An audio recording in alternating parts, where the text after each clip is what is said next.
What's going on, everybody? Sam Heine here, live from the Family Realty Studio, here with Bobby Clifton of the CrossCountry Mortgage today. We're drinking a couple of ice-cold brewskis. Just got done with a long week in real estate. We're gonna go talk some shop, so let's go talk it up.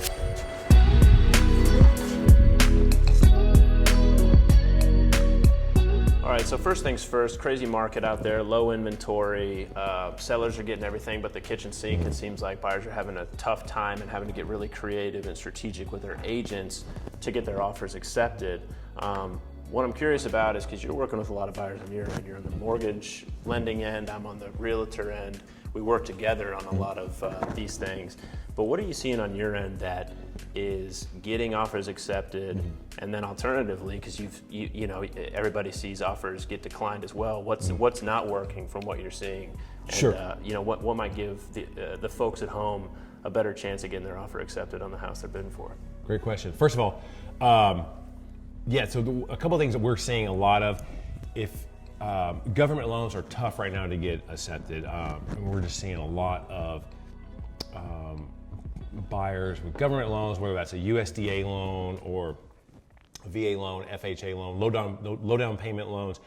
There's a huge misconception on those loans that the buyers are higher risk, the deals have a higher probability of falling through.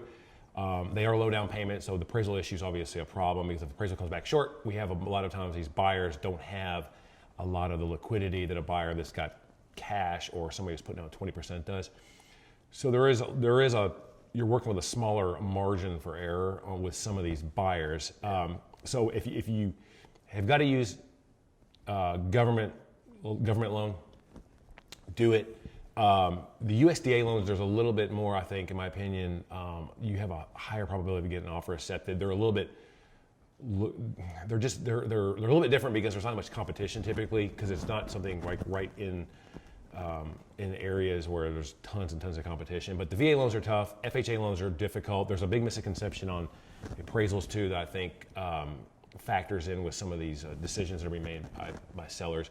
If you want to get your offer accepted, the best, in my opinion, what we've seen the most success with is a large down payment, conventional financing, a local lender, and just a lot of communication and transparency. Like, we try to communicate with the listing agent when we have a buyer who's making an offer on a house, call them, try to get as much information as possible.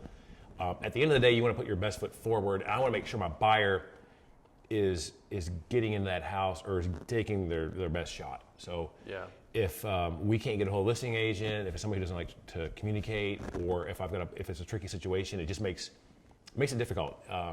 So a lot of down payment, good credit, a thorough pre-approval, and those are no guarantee, but you're definitely going to put yourself in you're going to have a better chance of winning. Such a good start, like that as a base, I think will get you pretty far, if not an accepted contract. It's so competitive right now, you might have to strike out a couple of times before you get one. But I think sellers, from what I'm seeing, are just looking to mitigate their risk. They're looking to get somebody, they want to pick the right one that's going to give them the best chance to get to the closing table. So, sometimes that takes, easing up on your appraisal, inspection, contingencies, what's the cutoff for the appraisal piece? Because is it like a 20% kind of thing? Because that is such an attractive thing for a seller not to have to worry about. They're like, okay, these two are neck and neck, but one of them doesn't want an appraisal, one of them isn't going to ask me for any repairs. I'm going to go with that one. Sure.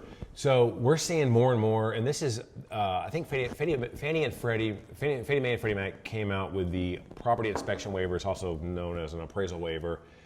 I think back in 2016 or 17, and the nice thing about it is, if you have a buyer who's got 20% down, they're purchasing a house in an area where there's a lot of data, so they have lots of information on past sales. And if there's enough information that supports the purchase price, and the buyer is low risk, meaning they've got, I'd say at minimal 10%, probably 20% down, good credit, everything checks all the boxes as far as like the risk level being really low. Yeah. A lot of times we're seeing appraisal waivers, and I think they give these on about 10 to 15% of deals. So we can leverage that with an offer if you got a buyer, we want to make sure they obviously know what they're doing. But if it's a situation where there's 20 offers and we can waive the appraisal contingency because we don't have appraisal waiver, it's just another leg up that you're going to have. A lot of lenders aren't going that extra mile and running the loan and making sure, whether, we have an appraisal or we don't have to have an appraisal. So it helps out. The inspection piece, same thing. In this market, you got to find creativity, and I think the inspection is one thing, the appraisal is one thing. Ideally, it's not a perfect situation for a buyer, but if they love the house and they want to get into it, those are some things that you can use to gain a leg up on the competition, I think. All right. So from your end of the table, what do you see for 2021? Because I know you mentioned the last time we talked that rates were creeping up just a tick. Do you see a seller's market transitioning to more of a neutral market? What can people expect from what you're seeing in the real estate market in 2021? Sure. Good question. To be honest with you, we like almost every year since like 13 or 14, we've seen it's been a seller's market. I mean, the inventory keeps going down.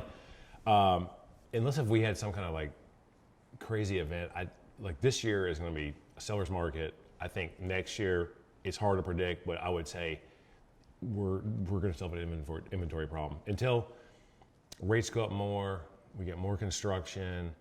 I mean, there's a lot of factors at play, but I honestly think until pandemic's through, until we see some of these things loosen up, we're going to see not much inventory, a ton of buyers. Since the pandemic hit last year, like the inventory has just gone down more and more, and the buyer pool has just increased. And it's going to take a long time to absorb that. Even if people started selling houses, rates went up, pandemic, we see some light at the end of the tunnel. I think that the inventory, it's going to take a long time for it to balance out. Yeah, harder to get materials on the building side, more expensive to build. People are selling less. It's kind of a crazy thing going on. And one thing that I think is interesting is people are freaking out about the inventory. It is low, but it's been creeping lower and lower in recent years. But coming out of spring, we are seeing it tick up a little bit. Like we're seeing more coming on the market. Now that we're coming into spring, it's mid-March. Yep. Winter is always a slow time of the year, especially coming out of a pandemic. And so I'm thinking it's going to get better than what we saw a month ago when you saw the flush of articles coming out. Like, what's going on in real estate? Nobody's selling anything. Yeah. Are we seeing something coming to a halt? I think we're going to see more inventory. I honestly think we're still the inventory problem is going to be there. What I do, we're starting to see more houses on the market. There's a ton of buyers though, so they're quickly absorbing all these listings. One of the things I'm seeing a lot, I work with a lot of first-time home buyers, and a lot of them they're having a hard time getting into houses. They don't have much down payment. They're getting beat out on offers. They're looking at building. The problem with building is the cost to build has gone up astronomically. Yeah. And you can't, if you're buying a house and you're in the $200,000 price range, it's hard to build in that price range. So you're kind of left with like, hey, I need to find an existing house, and you don't have a lot of cash to put down. It's a problem. So the inventory is just not there yet. So I think we're going to see that through the end of the year. Yeah, it's hard to do unless you want to build a house that you have to rebuild in 10 years. Exactly. Exactly. Yeah. So in closing here, we've covered a lot of good topics. I'm just curious, from your experience working with buyers in different parts of town, and I'm going to answer after you, what are a couple of projects, areas, neighborhoods that you're excited about that you see on a certain trajectory that might make them worth investing in, buying a home in, that you think could be a really cool area, or is a cool area that's going to become a cooler area in the next 5 years? Sure. That's a great question. I work with a lot of buyers, and I see a lot of buyers purchasing in different parts of town, whether that's down in Butchertown, where the new stadium is. I see a lot of people purchasing in Shelby Park. If they're trying to get in Germantown and they want to get into a lower price point, but they're right in the middle of things, I've seen a lot of people purchasing in that area. Whether is that a good investment right now, I don't know, but I've seen a lot of that. Clifton, same thing. You want to get close to Crescent Hill. I know they're doing some new renovations with Bingham Park off of Coral Avenue down there, and that's another area where I think that it's like right on the cusp of blowing up. It's hard to imagine that area staying the way it is. So Clifton, I like Butchertown, Smoketown a lot. Shelby Park seems like it's coming along. They've got Logan Street Market. There's a lot of new stuff going in down there. But as far as like what the next thing is, I don't know. I wish I had, like 20 years ago, I wish I would known Germantown was gonna be the way it is now. But there's just so much that it's exciting to be a part of it, be in this industry right now, because you've got so many different areas, so many neighborhoods that are really, I think, taking a life of their own.